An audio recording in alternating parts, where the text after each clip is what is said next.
Hello everyone.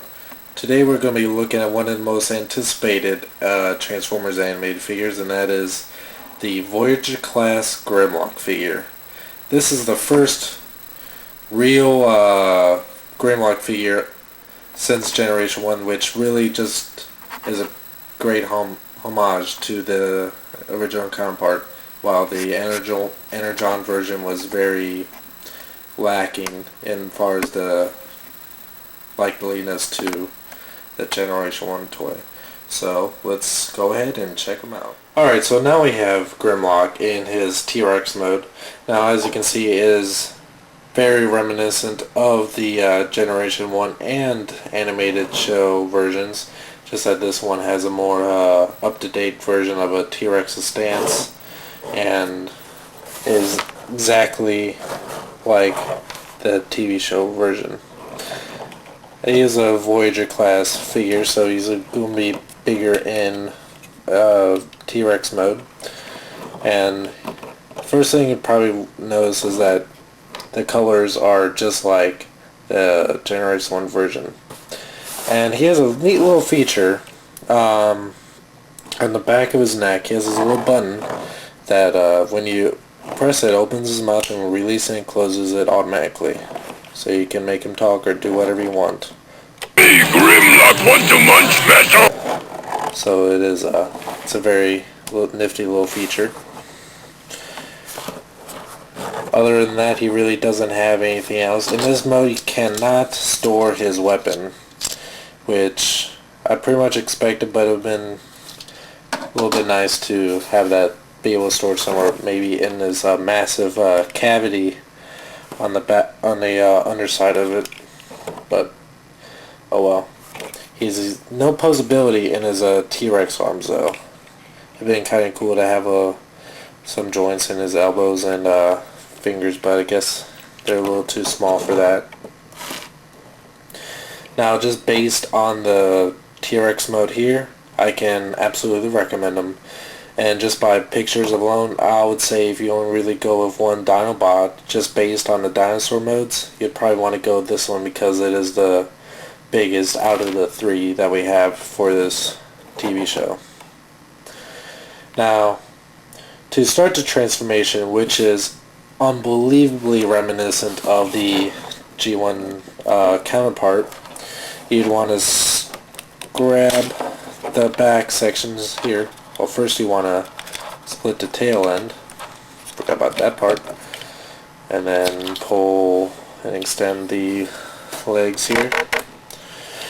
And then you want to fold these pieces up until you attach these pegs into the back of the legs.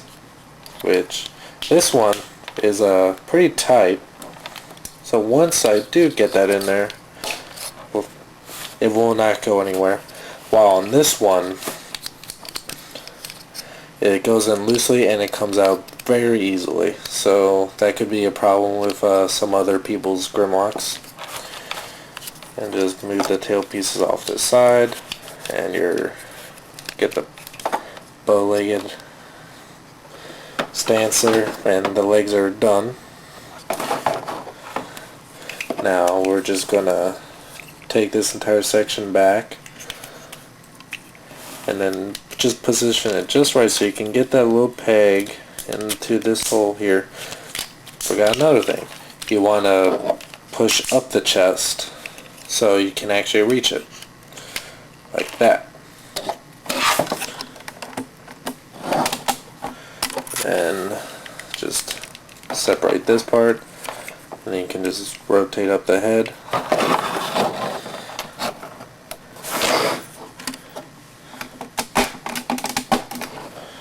And then to get rid of this awkwardness in the arms here, you just want to push the black pieces in as far as they'll go.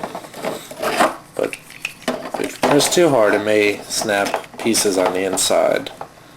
So just till about that little bump there meets right there, probably about as far as you want to go. Do the hands.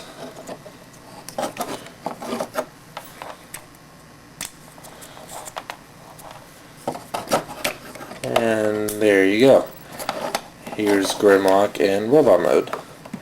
Now, I will probably say this way too often, but he looks just like the TV show counterpart. Has the silver Autobot logo on the clear chest plate, which is very similar to G1 toy. The head is very looks just like the TV show, except his mouth doesn't move, unlike his T-Rex head, which would have been neat if they could have added that, but I'm not going to take that away from the toy. Now, his weapon is pretty neat.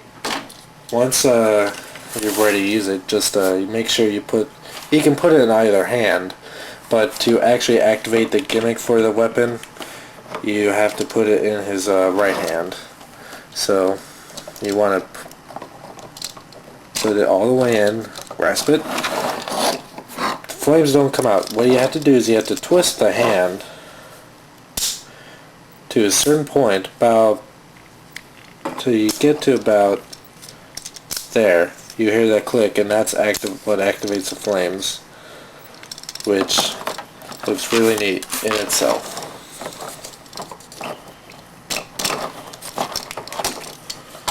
Okay.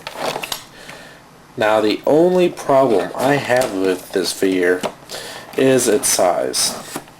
If we take a look at him with a Voyager class Prime, you'll see that Prime is a little bit taller than Grimlock, which is a little weird because it should be at least the other way around. I'd much rather have Grimlock be a little bit taller than Prime, because he absolutely towers Optimus in the show.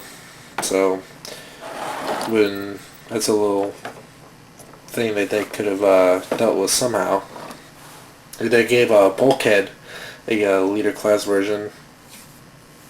I don't see why they can't do the same thing for Grimlock. Maybe they will. Who knows? But aside from the size, it is a fantastic looking figure. It is a great update for just Generation 1 purists. It doesn't take away from the... Oh, I forgot something once again. If I don't do this, people will probably correct me, but I'm supposed to fold in the hands here. Sorry about that. There, now he's complete. What was I saying? Oh well.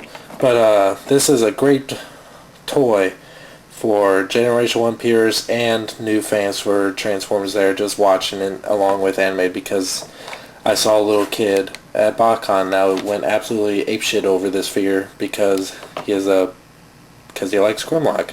So it's great for little kids too, because he is probably going to be one of the fan favorites among little kids. So, out of the Dinobots I've seen so far, he's not necessarily the best Voyager. There's a couple other better ones out there, but he is a very great little figure. Little because he's a Voyager. Would like them to be bigger. Besides size, there's not much you could really change about him, just besides maybe one in some places store his sword in this T-Rex mode. But until next time, thank you for watching. Oh, I already had them extended it, or I already had them pulled in, but in T-Rex mode, well, fuck me sideways.